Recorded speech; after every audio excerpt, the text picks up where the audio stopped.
had just stopped a medication that can cause your period to be late. So thought nothing of it. I messaged my doctor and she kind of responds back with, yes, it can cause a miss or late period, but not to this extent. I take a second test and my boyfriend at the time went and checked on the test and he was like, Maddie, you're pregnant. And I was like, ha ha ha. I instantly teared up and cried. I knew my family would be shocked. So I call her and I was like, so you're gonna wanna sit down. And she immediately was like, you're pregnant. This wasn't my plan. I've just never thought it would happen to me. It's scary for both sides. And like you'd mentioned, when interviewing women who become single moms, you see the man panic.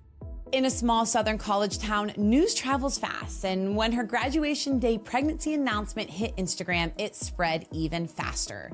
What started as whispers in group chats and gossips at bars quickly turned into a viral moment seen by millions. But behind the headlines, the comments, and the small town chatter was a 22-year-old college student navigating the unexpected reality of becoming a single mom in college. Madalyn's strength is quite the force behind a story that could have broken her, but didn't. Get ready, because today's episode is about choosing courage even when life turns out nothing like you planned, and deciding to stand boldly in your story instead of letting other people define it for you. To stay in the know about guests and to get sneak peeks into upcoming episodes, be sure to follow Unplanned and Untold on Facebook, Instagram, and TikTok. You can find those links in a way to support this completely donor-funded podcast by clicking the links in this episode's show notes. Without further ado, let's welcome Madalyn to Unplanned and Untold. Welcome to the podcast, Madalyn. It's so good to have you on with us today. Thank you. It's so good to be here. Your story is an amazing one. I'm so excited for our listeners to jump in, but I love to set the stage for them. So what messages growing up, either spoken or unspoken, did you hear about pregnancy and motherhood in general? Yes, so I'm from the South, so Bible Belt for sure. So Christianity was always a big thing. So with pregnancy, that's something you experience usually within marriage, and Sure. Premarital sex is a big deal, obviously, and it's just something you're not supposed to do or recommended not to do. I'm in a supportive household, luckily, but that was something taught in my household. Saving yourself and waiting to have kids, obviously, when you're in a marriage and more stable environment. For sure, and which makes the topic of unplanned pregnancies kind of taboo and Yes. unspoken about, because we do hear those messages growing up, like save it for marriage, and we don't really hear the other story of, okay, what happens if we do have an unplanned pregnancy. And that's one of the reasons this podcast exists, is to break down that door, to talk about the stigma that's attached to unplanned pregnancies. So talk to our listeners a little bit about what college life was like for you before you got pregnant. Okay, so I went to the University of Alabama. Yeah. Always have known I'm going to go there. And I loved it. I was in sorority life. I met some of the most amazing girls. I'm still friends with them.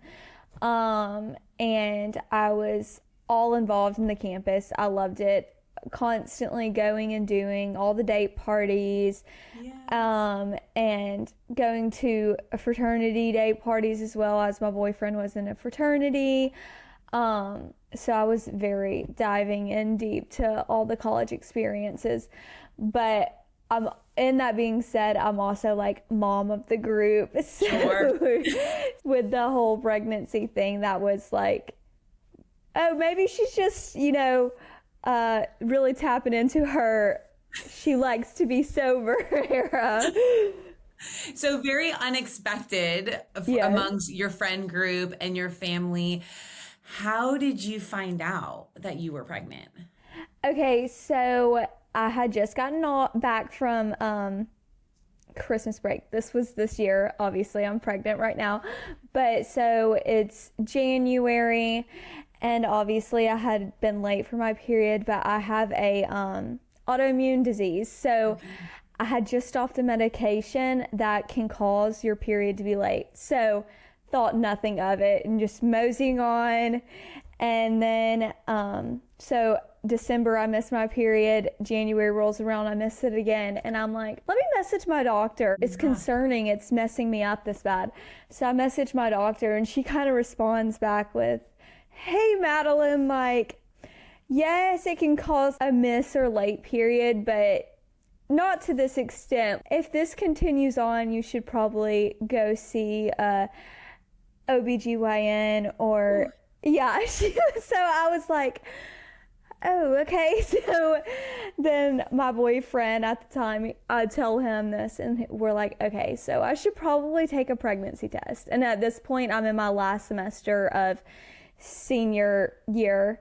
So this is when everyone's going out, living their best. Party time. Yes. It's like the live it up semester. Yes. I don't know if they do it in Alabama, but at Auburn, all of the Greek life, we do the bar crawls, and just all the parties are your last semester of college. Yeah, you're doing like all your last things too. Yeah. Even if it's not going out, it's, oh, let's go to dinner this night. Let's get together and do girls' night. Like, it's constant because everyone's like, I'm in my last. We have to make this the best semester ever. So I was like, all my friends are going and doing all these things. And anyway, so me and my boyfriend take a pregnancy test. And of course, the first one comes back invalid, like nothing's on it. So I'm like, oh, I'm good. I wasn't concerned. I just knew I wasn't pregnant. And then I take a second test, and I go in and I just get on my phone and like sit on my bed in the meantime, like waiting for the results. And my boyfriend at the time went and checked on the test before I did. And he was like, Maddie, you're pregnant. And I was like, ha, ha, ha. Like, no, I'm not. And he was really like, didn't believe him. While we were testing, he was like, you are. And I was like, no, there's just no possible way. And so then I obviously see the test. And I was like, oh, no, you aren't lying. So I instantly teared up and cried, and I was just like, it's just overwhelming. Like, this wasn't my plan. Sure. I've just never thought it would happen to me. So I teared up, and we went and got more tests. We're like, we just need to make sure. Oh my gosh. So we like took multiple, and I remember like for the first week, we kept it between me and him because I called the OBGYN the next day and they couldn't get me in for like 3 weeks. Oh my God. And so I was like, what do we do here? And my boyfriend at the time was in the middle of like this really intensive job interview process.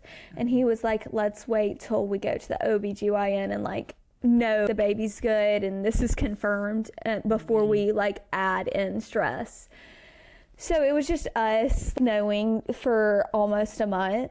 And yeah, which was so stressful for me because like obviously as a girl I was immediately like, I need to tell my mom. Right. And I remember the first week knowing, I woke up every single night and like would just lift up and be like, oh my God, I'm so scared. And I would say it out loud. So it was just like adjusting to the idea. But yeah, that was how I found out. Such a hard secret to keep for a month. I mean, that's a long time. Once you go to that OB appointment, how do they confirm it? Do they do an ultrasound or just a urine test? Yeah, so at that point, I was 11 weeks already. Wow. I get there and they're like, and when I found out, I immediately put it in like my tracker, and it said when we first found out I was around 8 or 9 or 8 weeks, I guess. Okay.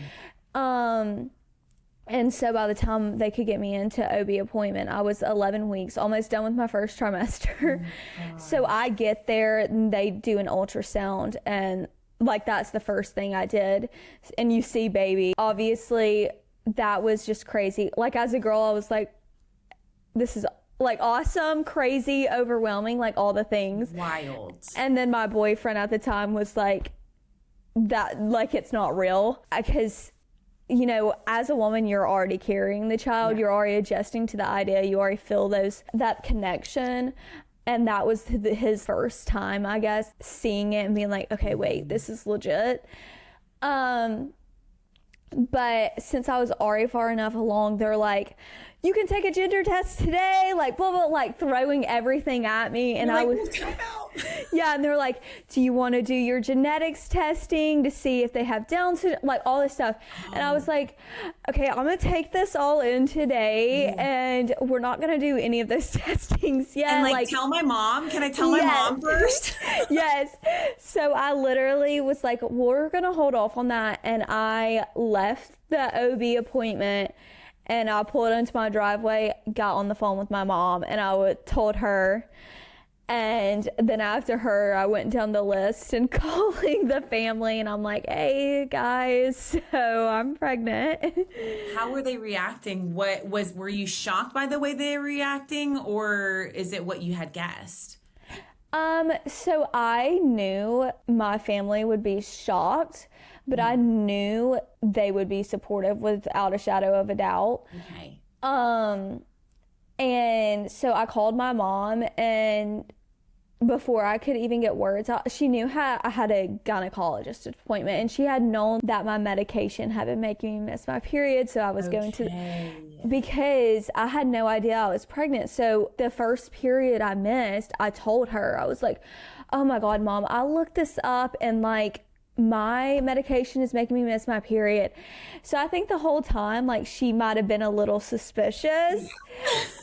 And so I call her, and it's after my OB appointment. But mind you, that whole morning, she was already, call me after your appointment. Like, she had mom instincts, I get, and like, she was texting me my whole appointment and all the stuff. And I was like, oh, I'm going to be home soon. I'll talk to you later. Like, all that. So I call her, and I was like, so you're going to want to sit down. And she immediately was like, you're pregnant. And then I was like, yes. And she was like, Maddie, stop joking around with me. And I was like, Mom, I'm not joking.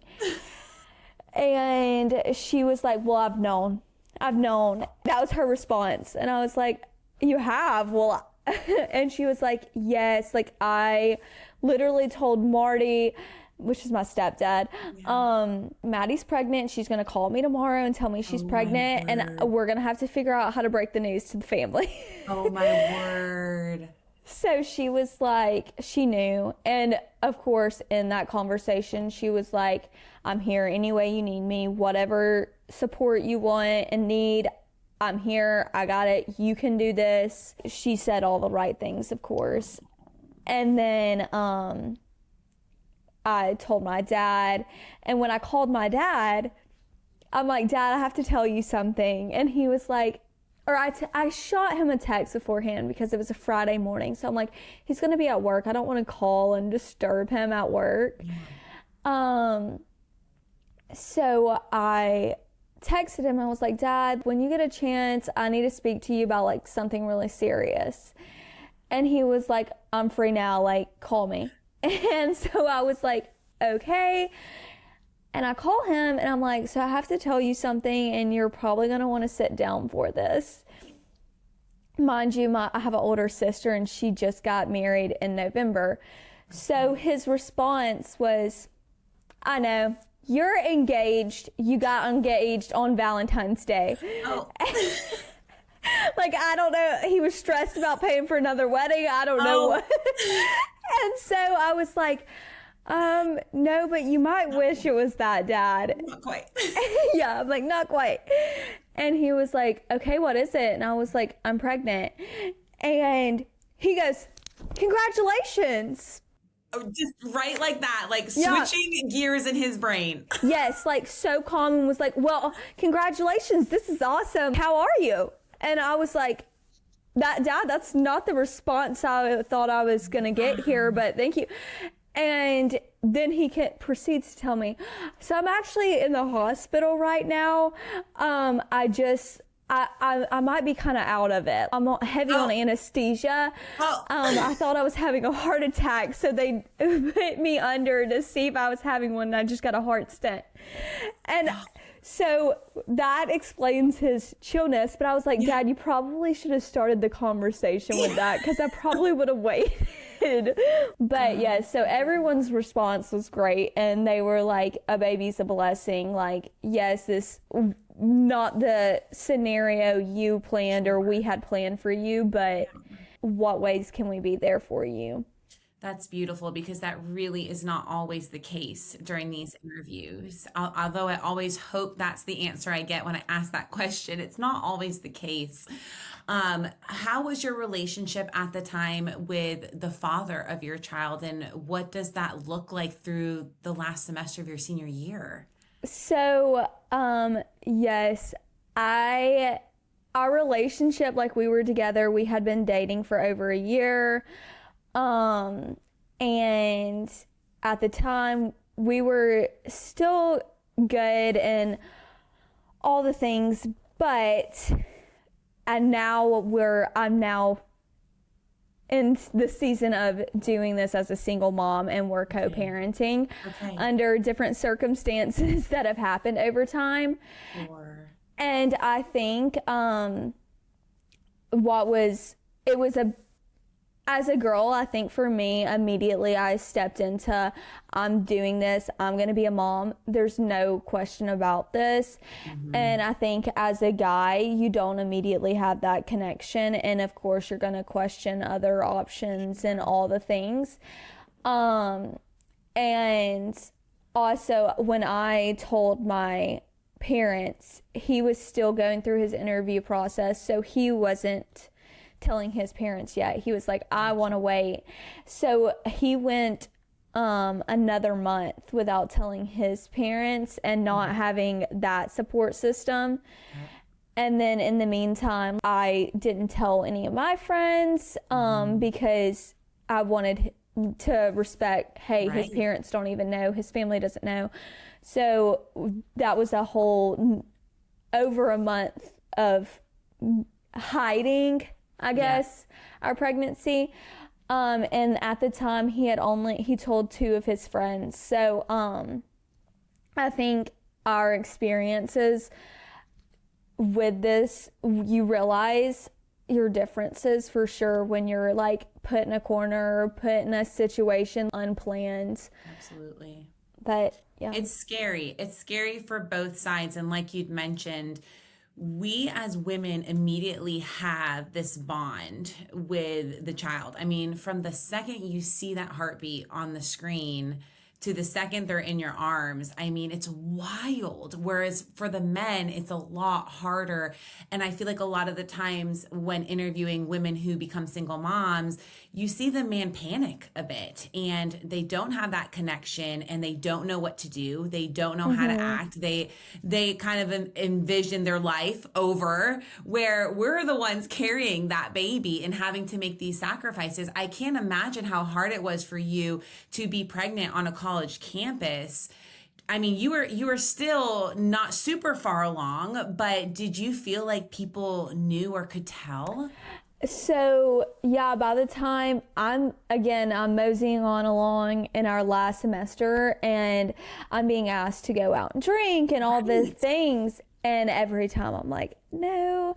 And like I said, luckily I'm like mom of the group, and it is not uncommon for me to like give up alcohol or just be the sober friend at the outings, but I'm also the friend that loves to go and do. So no matter what season I'm in, I still go out and hang out with my friends all the time. And so there was a couple conversations that I had with like my roommate. And I was just like, I'm just so over college life. I'm just past that season. Like I have no desires to go out. And so when I told them, like none of them, they were like, didn't suspect it at all. Didn't suspect a thing. And I waited to tell them after when they got home from a senior spring break. So in March, at the end of March. And they were like, I did not expect this at all. I knew you hadn't been going out and stuff, but we were like, maybe she's sad. Maybe she's just like in her like relationship season, like giving her relationship, the attention, like we're about to like move off and like do all. So they were just like, you can get away with it because you're not this huge partier per se. Yeah. But I am always a social person. Sure. So I think they were just like, is she like depressed? But like, and that's hard when that is like, especially in Greek life and especially your senior year, that is what a lot of your activities revolve around. And I mean, I remember when I had kept my unplanned pregnancy a secret, I was still going to the bars and ordering a soda, water, and lime, and people just thought it was like a vodka soda.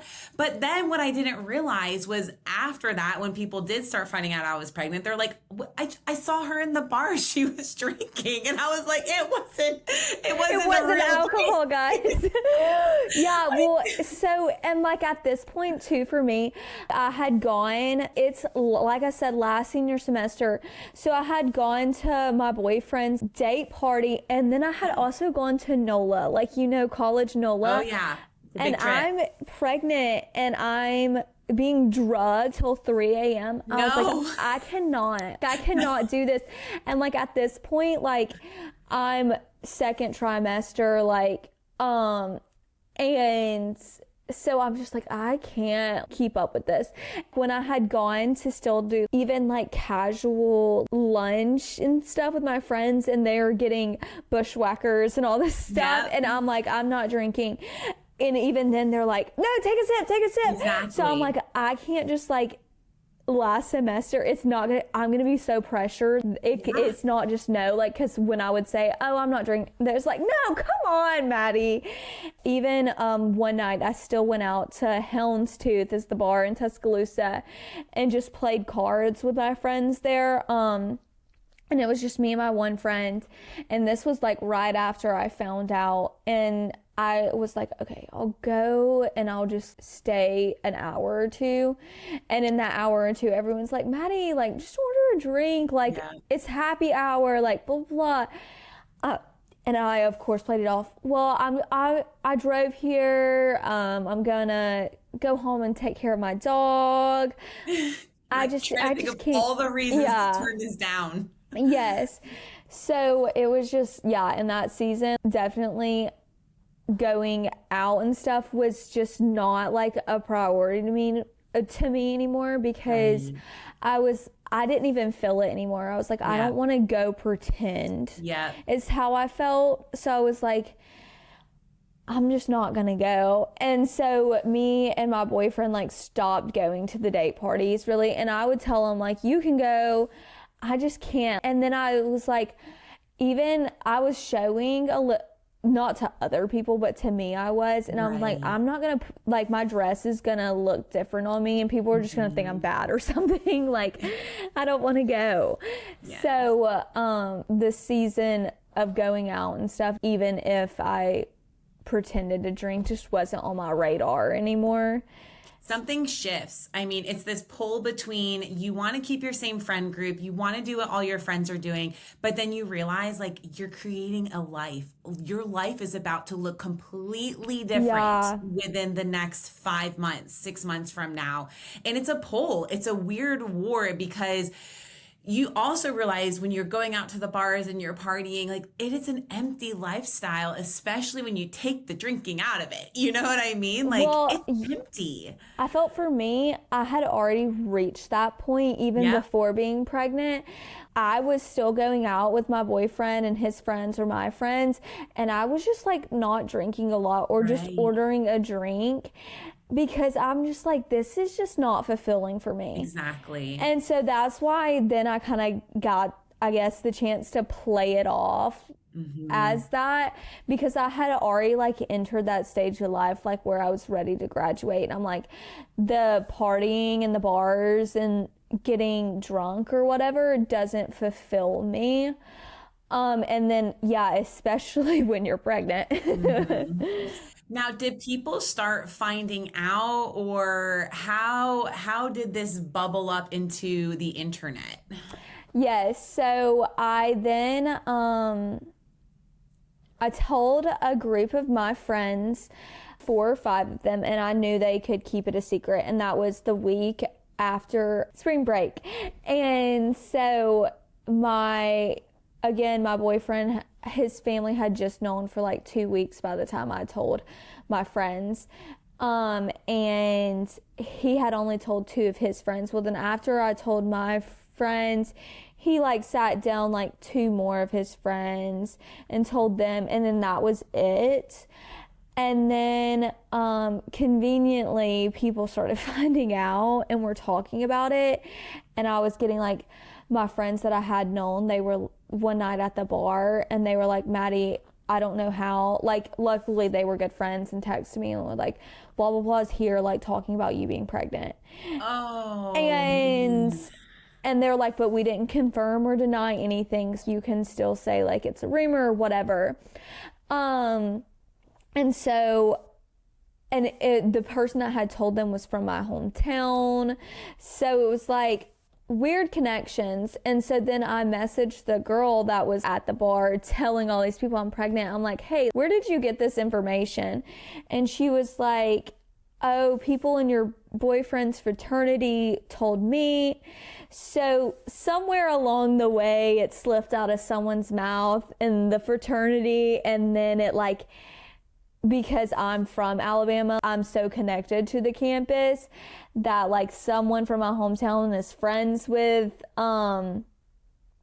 people in the fraternity. She found out and then was at the bar telling a bunch of people, and then they were telling a bunch of people. So then it was like boom, boom, boom. Yeah, and it like spreads like wildfire in a small town. It really does. Yes. And so then I have friends from school that go to Auburn. And my family friend that goes there, she had known because I had told our like close family friends, and she had known for 2 months and not told a soul. And so she reached out to me and was like, hey, someone is here. This has all happened everyone found out within the same weekend. Like it was like boom. And it went to Auburn, and she was like, people from Trustful are here talking about it, like blah, blah, blah. They said it came from so-and-so, the person that spread it in Tuscaloosa. It was like texting hometown people, I guess. You know, they'll spread it like wildfire.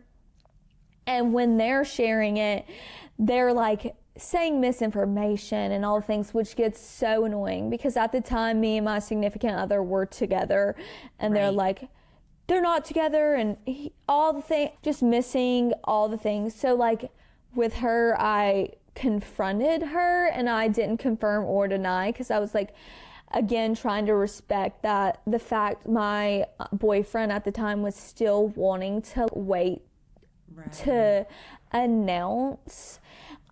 He just like wasn't ready for that chaos, and he didn't want to have to tell everyone. And so he wanted to get through graduation and all the things. At this point, we're almost at graduation when everyone's finding out. And so I was just like, okay, I'm going to message her and be like, hey, if this is or were true, it should come from me. So stop spreading this information that you think you know type thing. And so, yeah, it just kept kind of going from there. But I was like, whatever, leave it alone. People are going to like find out. I'm not ashamed of having a child, so I'm not going to hide it per se. But I was just trying to be respectful of my significant other and the fact he wasn't ready. What was the most frustrating part about, you know, everybody talking about it? Was it the assumptions that were being made, or what frustrated you the most? I felt like for me, I'm like, okay, this is such a vulnerable time in someone's life. How about instead of using it as this week's drama, this week's tea, if you hear this, text me. Yes. Text me and ask me, or text me and check on me, and text me and tell me what you heard. Especially if you're from my hometown and you've known me for years, and this girl, like, we had been friends prior to and all the things. And then it was like people that she was telling where I was even friends with, and they're talking about it to each other and go up to my other friends and tell them at the bar. I'm like, y'all are friends with me. Message me. Like, ask me if I'm okay. Ask me if it's true. Like, all these things. So that was what was frustrating. And then, yes, it was the assumptions. They said like, oh, when I found out my boyfriend like left me immediately and all the things. And I'm like, okay, well, that's also not true. Yeah. We're dating at the time we were. So yes, that was very frustrating. But then I got to the point where I just, like I said, I was like, okay, people are going to talk. And then it was the week before graduation, and under a bunch of circumstances, me and my boyfriend had decided to co-parent at this point. So I'm like no longer with him, and it's the week before graduation, so everyone's out. And I'm getting texts every single night, hey, this person's here talking about you being pregnant and all the things. And it's just like, people were using it as their tea or whatever. Yeah. And there's this guy I literally took to prom one of my years in high school, and I've not talked to him all of college. And he's out at the bar. My friend was there that has known, and was like, I mean, Maddie, he's here like going up to like different tables, like Maddie Olive is pregnant, like, and sharing like this info. And he's like, and I know it for a fact. Like, I'm like, dude, seriously? So at this point, it's the week before graduation, and then I'm now no longer in this, in my relationship. So I was like, okay, I can do things for myself now, make decisions for me and my child, and I have like some control over me, and like I need to take that. And I was like, I want to be able to share my pregnancy, and I want it to be able to come from me when people find out, and take control of the situation in prayer and all, and talking to different people for guidance. I was like, okay, like I think on graduation, I'm literally going to walk across that stage and post my pregnancy. I love it. And everyone's like, do it. Yeah. All my friends were like, yes. And it's week of graduation. We had already had some graduation pictures planned with me and my friend group, and on that Monday or Tuesday. So we're like, okay, I'm going to get pictures of me and my ultrasound then. So I take pictures then, and then I graduate on Friday. I walk across the stage, I get home, and I post the pictures from that week that I took. And yeah, the post went completely viral. So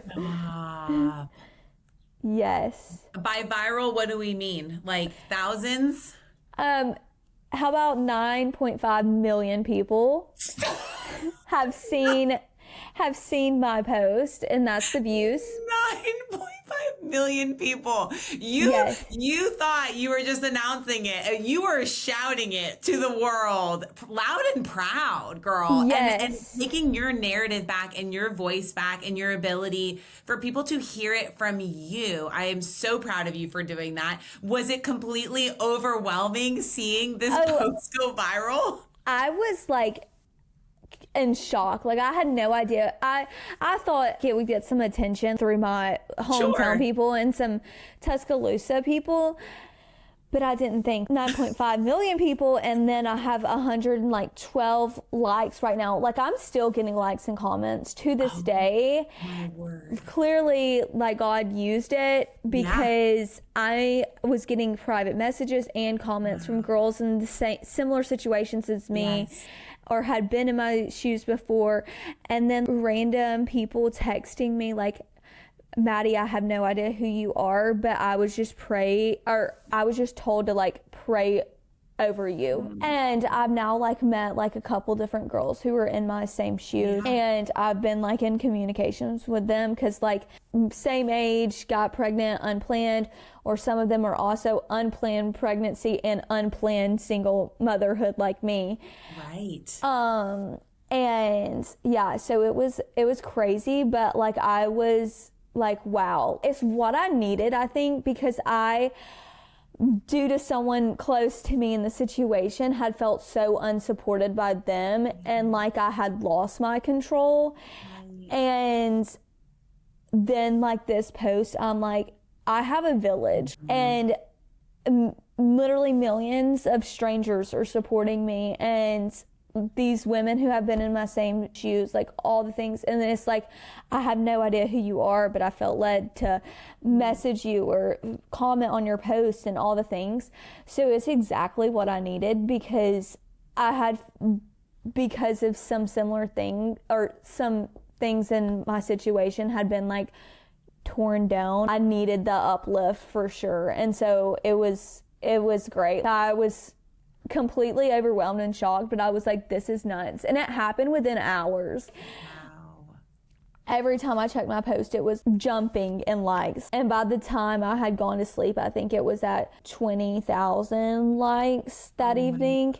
And then I woke up the next morning and it was like, I had 2 million views. And then every day it was growing and growing. We've come a long way on social media, truly, from a place of extreme judgment to, I feel like we're seeing a shift, especially with females, and just the empowerment, the ability to see a vulnerable female sharing what's going on with her life and in her life, and seeing others step up and encourage or say, me too. That happened to me too. And you're going to make it through this. I made it through this, or I'm going through this at the same time. Like it is just a place where people can now connect in a way and encourage one another. And how cool that is the post that went viral. Yeah, I was like, this is insane. And then now every time I get on my TikTok, I see a woman like posting, going through this hardship and the same similar like situation of being unplanned pregnant, and then again like doing it as a single mom. Yeah. And just like kind of, I guess, the disappointment you have because it's not what you thought it would be. I adjusted to being a mom like that, like this is happening, all the things, but I would have never guessed that I would be doing it as a single mom, and would have never guessed my relationship went the way it went. And it's just so not the scenario I thought. But in that, it's finding joy in every season and finding the things to look forward to. Again, these strangers are showing up for me like, I got this. I love that so much. What are your hopes for the future when it comes to conversations surrounding unplanned pregnancies? I hope that I can just be like an inspiration for sure, and that you can continue to support people. We said like sometimes people feel ashamed and other people do shame them. Switching that narrative and being able to be there for like other people in a situation, and then other people also, hey, like this isn't a negative thing. Let's make the best of it. Yes, this isn't what I thought was going to happen in my life, but like being a mom is amazing. Having a kid is a blessing, and let me show up for my kid. I love that. And if you could go back in time and talk to yourself staring at that positive pregnancy test, now that you've walked through everything that you've walked through, what would you say to your younger self? I would definitely be like, brace yourself, because this is going to be a lot, and there's going to be a lot of unexpected turns in this, but also continue being you, because no one has showed up for me as much as I've showed up for myself, I think. And in this, I've shown perseverance and strength, and I've continued to show my heart and my character and done what's best for my child. So I think I would just look at myself and say, stay true to who you are and give yourself grace. I love that. And I know your episode is going to reach just the right person who needs to hear this and hear the encouragement, because it's really hard to not beat ourselves up. I mean, when you talk about everybody judging us for unplanned pregnancy, I promise there's nothing they could ever say that I probably hadn't said to myself. You know, we are our own worst critic. And I think that is such beautiful advice that you're giving, is show up for yourself. You know who you are. This does not define you. If anything, this is going to make you sparkle a little different, make you shine a little different than everybody else. And what a beautiful platform that you've created to be able to walk in this unplanned pregnancy boldly and proudly and showing the world it can be done. Yeah, exactly. And I think you have to prepare yourself for like negativity, because you're gonna hear negative comments. Yes. And yes, my post got so much positive attention, and the ratio was like slim to none with negative. Like I Right. probably had maybe 5 to 10 negative comments, but of course there They're were there. some, and Yeah. I guess what, deleted it, because Done. I don't need to hear it. I like don't need to hear your thoughts. And like people think they know your story from one post, and I'm like, you Exactly. have no idea who I am. And then obviously even people close to you in your situation can surprise you and be unsupportive. And like I told like, oh, it's embarrassing for me to be pregnant at 22, all the things. No, it's not. You know, this was my story, and this is what was supposed to happen to me, and like it did. And there's nothing to do besides own it. Be proud of who you are and the situation you're put in. For sure. I love that. You are such a strong-willed woman and such a great Thank you. inspiration for so many. So Madalyn, thank you so much for sharing your story. I really know it's going to reach all the right people, and your vulnerability is just precious. So thank you so much for hopping on the podcast with us today. Thank y'all for having me. I enjoyed it. Yeah. And for all of our listeners, we hope to have you back for our next episode of Unplanned and Untold. Bye-bye. Unplanned and Untold drops new episodes every other Wednesday. We're available on Spotify, Apple Podcasts, and YouTube. Don't forget to subscribe and give us a 5-star review if you love this episode. I'm Caitlin Willing, and this is Unplanned and Untold.